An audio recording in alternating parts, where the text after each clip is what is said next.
오늘 우리에게 주시는 하나님의 말씀 마가복음 5장 21절로 25절까지 33절로부터 41절까지 말씀 함께 우리 교독으로 읽으시고 마지막 절 함께 읽겠습니다. 예수께서 배를 타시고 다시 맞은편으로 건너가시니 큰 무리가 그에게로 모이거늘 이에 바닷가에 계시더니 회당장 중에 하나인 야이로라 하는 이가 와서 예수를 보고 발 아래 엎드려 간곡히 구하여 이르되 내 어린 딸이 죽게 되었사오니 오셔서 그 위에 손을 얹으사 그로 구원을 받아 살게 하소서 하거늘 이에 그와 함께 가실새 큰 무리가 따라가며 애워싸 밀더라. 12해를 혈루증으로 알아온 한 여자가 있어 여자가 자기에게 이루어진 일을 알고 두려워하여 떨며 와서 그 앞에 엎드려 모든 사실을 여쭈니 예수께서 이르시되 딸아 내 믿음이 너를 구원하였으니 평안히 가라 내 병에서 놓여 건강할지어다. 아직 예수께서 말씀하실 때에 회당장의 집에서 사람들이 와서 회당장에게 이르되 당신의 딸이 죽었나이다. 어찌하여 선생을 더 괴롭게 하나이까? 예수께서 그 하는 말을 곁에서 들으시고 회당장에게 이르시되 두려워하지 말고 믿기만 하라 하시고 베드로와 야고보와 야고보의 형제 요한 외에 아무도 따라옴을 허락하지 아니하시고 회당장의 집에 함께 가사 떠드는 것과 사람들이 울며 심히 통곡함을 보시고 들어가서 그들에게 이르시되 너희가 어찌하여 떠들며 우느냐? 이 아이가 죽은 것이 아니라 잔다 하시니 그들이 비웃더라. 예수께서 그들을 다 내보내신 후에 아이의 부모와 또 자기와 함께한 자들을 데리시고 아이 있는 곳에 들어가사 그 아이의 손을 잡고 이르시되 달리다굼 하시니 번역하면 곧 내가 네게 말하노니 소녀야 일어나라 하심이라. 아멘. 옆에 계신 분들과 함께 인사하고 말씀 듣도록 하겠습니다. 잘 되고 있습니다. 걱정하지 마세요. 인사해 보겠습니다. 잘 되고 있습니다. 걱정하지 마세요. 오늘도 거룩한 주님의 날에 모여서 함께 예배하러 나오신 모든 성도들의 가정과 생각과 환경 위에 그리스도의 평화가 늘 언제나 함께 하시기를 바라겠습니다. 오늘 설교 제목은 말씀으로 오신 소망의 예수입니다. 그래서 여러분에게 제가 한 가지 소망을 선포해 드리면서 설교를 시작하겠습니다. 오늘 설교는 20분이면 끝날 겁니다. 아멘 소리가 나온 걸로 봐서 서운하네요. 소망은 고통 중에도 견디게 하는 힘이 됩니다. 지금 이 시간에도 설교 짧다는 말에 힘을 낼 수 있는 것처럼 소망은 절망을 이겨내는 보약과도 같습니다. 그래서 사람들은 누구나 소망을 품고 살아가나 봅니다. 그런데 우리 그리스도인들은 세상 사람들보다 더 큰 소망을 소유할 수가 있어요. 왜냐하면 우리의 소망의 근원이 바로 예수 그리스도이시고 예수님으로부터 오는 소망은 결코 끊어질 수 없는 가장 위대한 소망이기 때문입니다. 그래서 대림절 셋째 주를 보내며 오늘 우리는 우리의 소망이 예수님에 대해서 한번 말씀을 나눠보려고 합니다. 오늘도 말씀 안에서 소망을 발견하고 그 소망으로 또 한 주를 살아내는 우리 모두가 되기를 간절히 바랍니다. 오늘 본문의 내용을 간략히 살펴보면 이렇습니다. 회당장 야이로라는 사람이 있었습니다. 그에게는 12살 된 어린 딸이 있었는데 어떤 심각한 병에 걸렸는지 죽을 위기에 처하게 됩니다. 마음이 급박해진 야이로는 예수님을 보고 발 아래 엎드려서 우리 딸을 살려줄 것을 간청합니다. 야이로의 간절함이 통했는지 예수님을 야이로의 집으로 향하게 됩니다. 그런데 급하게 야이로의 집으로 가는 도중에 12년 동안이나 혈루증으로 고생하던 여인이 등장합니다. 그 여인도 예수님께 치유받기를 간절히 희망하던 사람이었어요. 여인은 차마 예수님께 자신을 치유해달라는 말도 못하고 뒤로 와서 예수님의 옷자락을 만진 후 몸에 병이 나은 것을 알게 됐습니다. 예수님은 그 여인을 찾으셨고 대화를 나누며 구원을 선포해 주셨어요. 참 은혜로운 상황이죠. 그러나 이제 반대쪽에 있는 야이로의 마음은 점점 더 다급해지고 있었습니다. 빨리 집으로 가서 우리 딸에게 안수해 주셔야 되는데 급한데 큰일 났다 이런 생각했겠죠. 그런데 그때 믿기 힘든 최악의 소식이 들려옵니다. 야이로의 딸이 결국 죽었다는 거예요. 간절히 살리고 싶었던 어린 딸이 예수님을 만나보지도 못하고 죽고 말았습니다. 야이로는 절망에 빠집니다. 만약 예수님께서 혈루증 여인을 만나지 않고 시간이 지체되지 않았다면 어떤 결과였을까? 그랬다면 딸을 살릴 수 있지 않았을까? 사랑스러운 딸이 예수님을 만나보지도 못한 채 천사 같은 삶을 마감했으니 야이로의 마음은 철저히 무너졌을 겁니다. 그런데 그때 슬픔에 빠져있는 야이로를 향해서 예수님께서 말씀하십니다. 36절 말씀을 함께 읽어보겠습니다.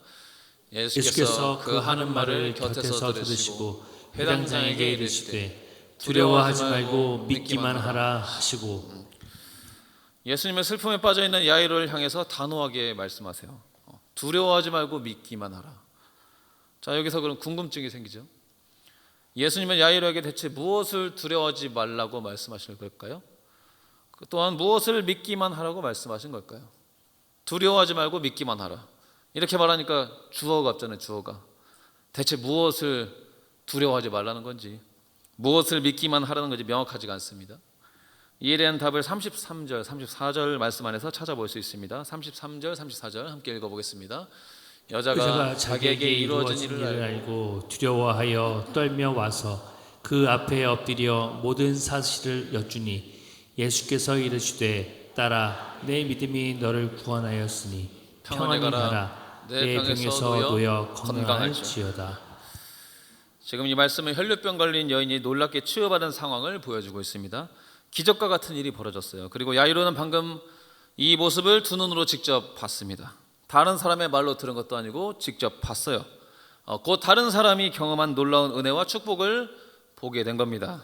내 삶에서 일어난 일이 아니라 다른 사람의 일생에서 일어나는 놀라운 은혜와 축복을 목격하게 됐습니다. 이것이 질문에 답을 주는 말씀입니다. 쉽게 이야기해서 예수님께서 말씀하신 두려워하지 말라는 말씀은 다른 사람들이 경험한 은혜, 다른 사람들에게 전해들은 기적과 같은 일들이 과연 슬픔과 어려움을 겪고 있는 내 인생에서도 일어날 수 있는가 하는 두려움을 의미합니다. 혈루증 걸렸던 여인은 놀라운 은혜를 경험해서 평안을 얻었는데, 치유받았는데 지금 죽어버린 내 딸에게도 이런 놀라운 은혜가 일어날 수 있을까? 나도 이런 은혜를 받고 싶은데 가능할까? 이런 두려움을 말합니다. 우리는 신앙생활하면서 다른 사람들이 경험한 큰 은혜를 많이 듣곤 합니다. 지금 직접 보기도 하는 거죠. 그래서 내 삶에서도 그런 놀라운 은혜가 있기를 간절히 바랍니다. 그러나 나에게는 그런 은혜가 찾아오지 않는 것처럼 느껴질 때도 있어요. 나는 여전히 힘든 상황이고 은혜를 통한 어떤 놀라운 반전도 일어나질 않습니다. 간절히 원하던 일이 잘 풀리지도 않습니다. 특히나 긴박하고 절박한 마음으로 기도 제목이 있는데 열심히 기도해도 잘 응답되지 않을 때 이런 마음은 더 커지죠. 왜 나에게는 놀라운 은혜가 오지 않을까? 나는 왜 그런 은혜를 경험하지 못할까? 이런 두려움이 생깁니다. 생각해보면 저도 그런 두려움이 있었던 적이 있었어요. 제가 이제 장신대 그 신대원 준비를 할 때 그 스터디 그룹을 만들었는데 그게 한 5명이었어요. 5명.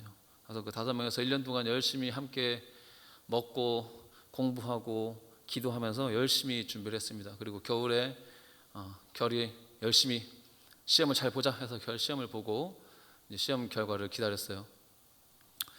그래서 결과가 어떻게 됐을까요? 5명 중에서 저만 떨어졌어요. 저만 떨어졌어요. 저만. 그 서운함, 하나님께 대한 서운함. 우리 5명 다른 동료들은 다 붙어서 기뻐하고 하나님의 은혜다 말하고 있는데 저 혼자 골방에 틀어박혀서 왜 나는 합격시켜주지 않는가, 그런 생각이 들 때가 있었습니다. 근데 우리도 그런 게 있다는 거예요. 다른 사람들 은혜 넘치는 걸 보면은 맞아, 나도 저런 걸 느껴보고 싶어 하는데 내 삶은 팍팍하게 느낄 때가 있잖아요. 그걸 말하는 겁니다. 그런데 예수님은 두려워하지 말고 라는 말 다음에 믿기만 하라 라는 말씀도 하셨어요. 그렇다면 여기서 믿기만 하라는 말은 무엇을 믿는다는 걸까요? 당연히 이 말씀은 두려워하지 말라는 말씀 뒤에 나오는 말씀이기 때문에 나에게도 놀라운 은혜가 일어나게 될 것을 믿으라. 혈루증 여인이 경험한 은혜가 내 딸에게도 있을 것이다. 그러니 두려워하지 말아라 라는 의미입니다. 이처럼 주님께서는 우리 모두에게도 이와 같은 말씀을 전해주십니다. 두려워하지 말아라. 믿기만 해라.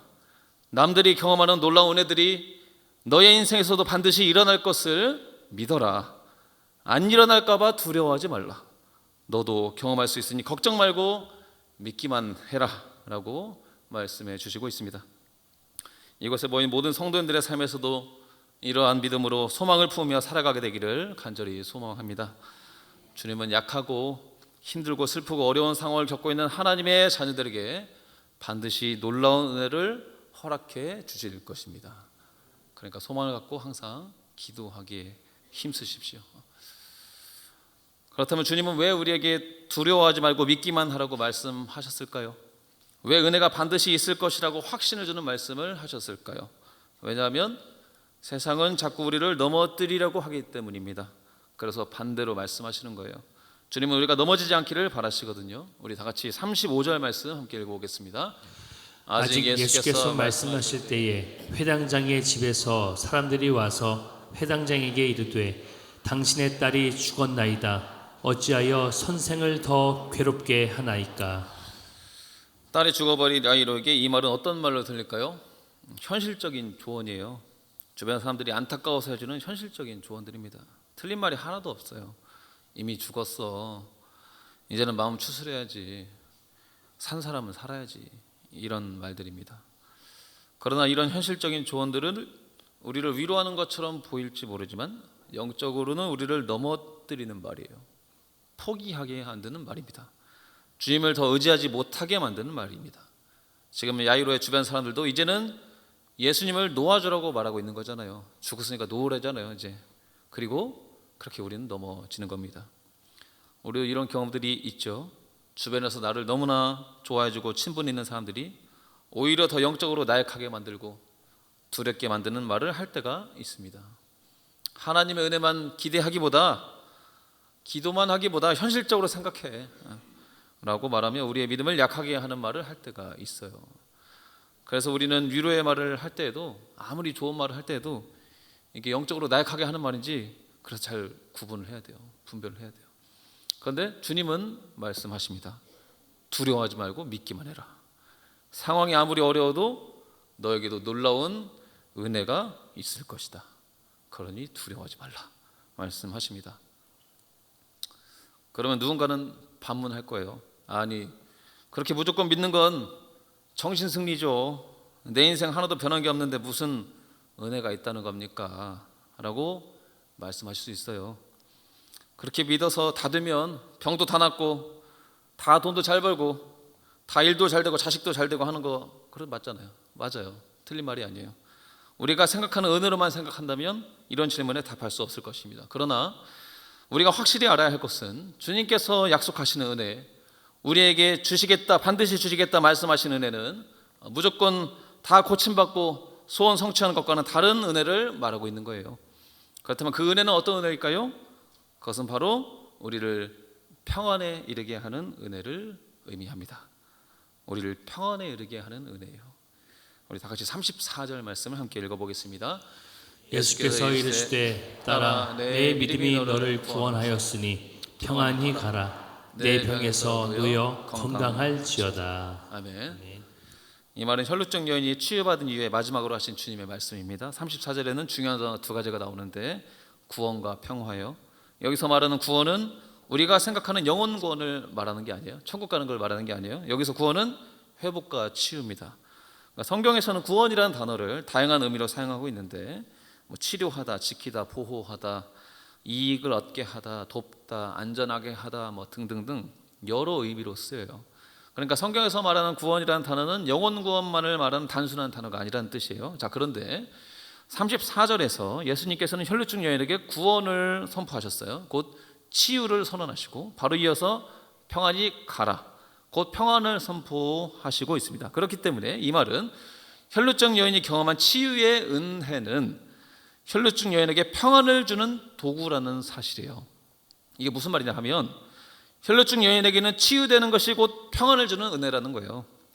그런데 여기서 우리가 한 가지 기억할 것은 우리가 어떤 고난과 어려움을 경험하고 있을 때 우리를 평안으로 인도하는 은혜는 다양한 방식으로 이루어질 수 있다는 걸 잊지 말아야 돼요.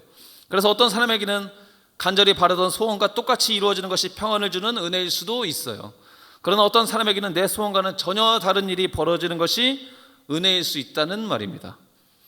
그래서 확실한 것은, 우리가 확신해야 한다는 것은 우리 주님께서는 우리에게 어떤 방법으로든 어떤 방식으로든 반드시 평안에 이르는 은혜를 주실 것을 믿는 것이 우리에게 필요하다 이거예요. 주님께서는 방법은 중요하지 않고 우리가 반드시 평안에 이르도록 도와주실 것이다. 그것을 주실 것이다. 이것을 믿는 겁니다.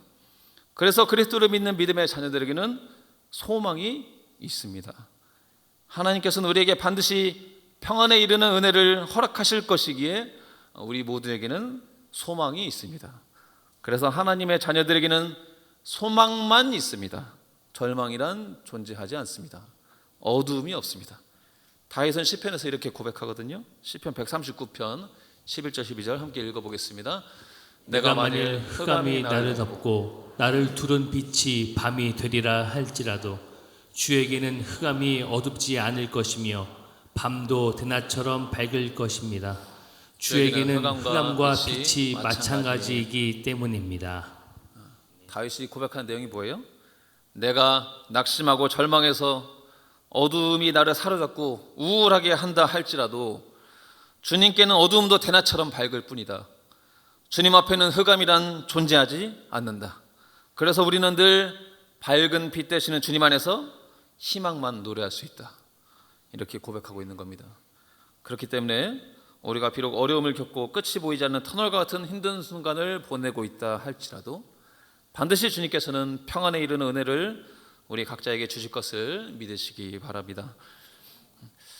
그렇다면 이런 은혜를 주실 것이라는 소망을 가지고 현실을 살아갈 때 우리에게 맡겨진 일은 무엇일까요? 우리 마지막으로 38절 39절 말씀 함께 읽어보겠습니다. 38절입니다. 회당장의 집에 함께 가사 떠드는 것과 사람들이 울며 심히 통곡함을 보시고 들어가서 그들에게 이르시되 너희가 어찌하여 떠들며 우느냐 이 아이가 죽은 것이 아니라 잔다 하시니. 우리에게 맡겨진 일은 뭘까요? 노란색 글씨처럼 오직 주님의 음성에 집중하는 거예요. 주님의 음성에, 주님의 말씀에 집중해야 합니다. 물론 그럴 때마다 우리 귀를 현혹시키는 말들이 많이 있을 겁니다. 초상집이 된 야이로의 집에서 들리는 소리처럼 떠드는 말들, 울며 심히 통곡하는 소리들, 현실적인 조언들, 이런 것들이 우리 귀에 들려올 겁니다. 그러나 우리는 그럴 때 이 아이가 죽은 것이 아니라 잔다 말씀하시는 주님의 음성에 귀를 기울여야 할 것입니다. 말씀으로 오신 예수님을 기억하면서 말씀 안에서 소망을 찾고 희망을 찾으려 애써 보시기 바랍니다. 다른 곳에서 희망을 찾지 말고요, 오직 말씀 안에서 희망을 찾아보세요. 그럴 때 우리는 문득 우리의 영혼을 살리는 주님의 음성을 발견하게 될 겁니다. 불현듯 들려올 거예요. 그때야 우리는 깨닫게 되는 겁니다. 아, 죽은 것이 아니라 자는 거구나.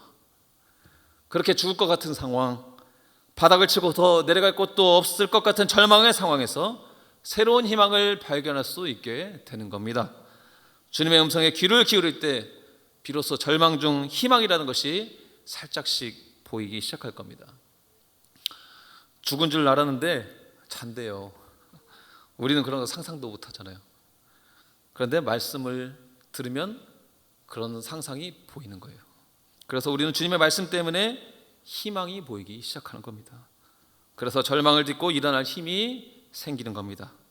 그리고 그렇게 말씀을 신뢰하며 살아갈 때 우리는 평안을 주는 은혜를 경험하게 될 겁니다. 달리라고 말씀하시며 소녀를 일으키시는 주님의 역사를 우리도 경험하게 될 겁니다. 이제 말씀 마치려고 합니다. 오늘도 소망과 희망을 간절히 바라는 성도님들, 우리는 대림절을 보내면서 어디에서 참된 소망을 찾을 수 있을까요? 오직 예수 그리스도를 통해서만 참된 소망을 얻게 될 줄 믿으시기 바랍니다. 오늘 말씀 다시 한번 생각해 봅시다. 첫째, 주님께서는 고난의 시간을 겪고 있을 때 두려워하지 말고 믿기만 하라고 말씀해 주세요. 다른 사람들이 누리는 놀라운 은혜가 나에게 없으면 어떻게 하나 두려워하지 말고 나에게도 놀라운 은혜가 반드시 있을 것이다 라고 믿으라고 말씀하십니다. 둘째, 우리에게 반드시 허락하실 은혜는 평안에 이르게 하는 은혜입니다. 세속적으로 다 해결되고 성공하는 은혜가 아니라 평안에 이르게 하는 놀라운 은혜를 반드시 경험하게 될 것입니다. 셋째, 평안에 이르는 은혜를 누리며 살아가기 위해서 우리는 날마다 주님의 음성에 귀 기울여야 합니다. 그럴 때 주님의 음성, 말씀 안에서 소망을 발견하게 되고 그 말씀 따라 살아가다 보면 결국에는 평안에 이르는 은혜를 누리게 될 것입니다.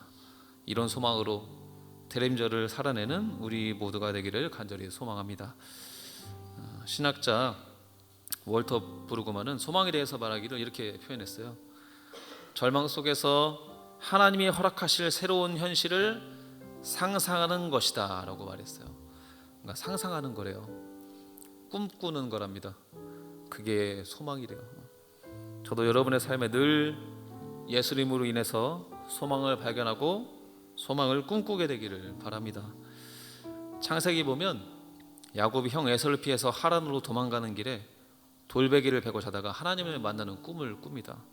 그 꿈에서 야곱은 땅과 하나님의 보호하심을 약속받아요. 그리고 그 꿈이 야곱의 소망이 됩니다. 그 꿈을 통해서 야곱은 하나님의 약속을 상상하며 믿음의 여정을 이어갈 수 있게 되거든요. 이처럼 우리 모두도 하나님께 소망을 두고 하나님께서 베푸실 은혜를 상상하며 꿈꾸며 나아가는 믿음의 여정이 되시기를 간절히 소망합니다.